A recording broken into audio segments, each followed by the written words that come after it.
আমার ছোটবেলায় আমার মনে আছে, আমি মাদ্রাসার থেকে আইসা বারান্দায়, বাসার বারান্দার মধ্যে বসছি, মোড়ার মধ্যে। কুমিল্লা শহরে আমাদের বাসা ছিল। আমার মা রান্না করে আমার ওইখান থেকে বলতেছে, আনিস মোরা উল্টাইয়া, মানে তুই ফিরা, মার দিকে ফিরাব। আমি মার দিকে আরেক দিকে তাকাইছিলাম, তা আমি ফিরা বসছি। তাই বললাম, মা কি হয়েছে? ওই ঘরের জানালা দিয়া ওই বাড়ির পাশের বাসার কাজের মেয়ে তোর দিকে চাইয়া রয়েছে। মা এটা দেখছি, এই জন্য তোরে বলছি ঘুরা মার দিকে ফিরা বসতে। মার নজর, মা নজর রাখছে।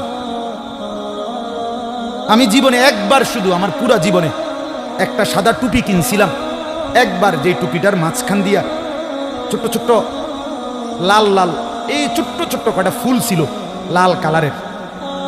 এই একটা টুপি শখ করে এমনি ভাল লাগছিল, কিনছিলাম ওই মাহফিলে যে দোকান বসে এডির থেকে। তখন আমি মাত্র নতুন চাকরি নিছি।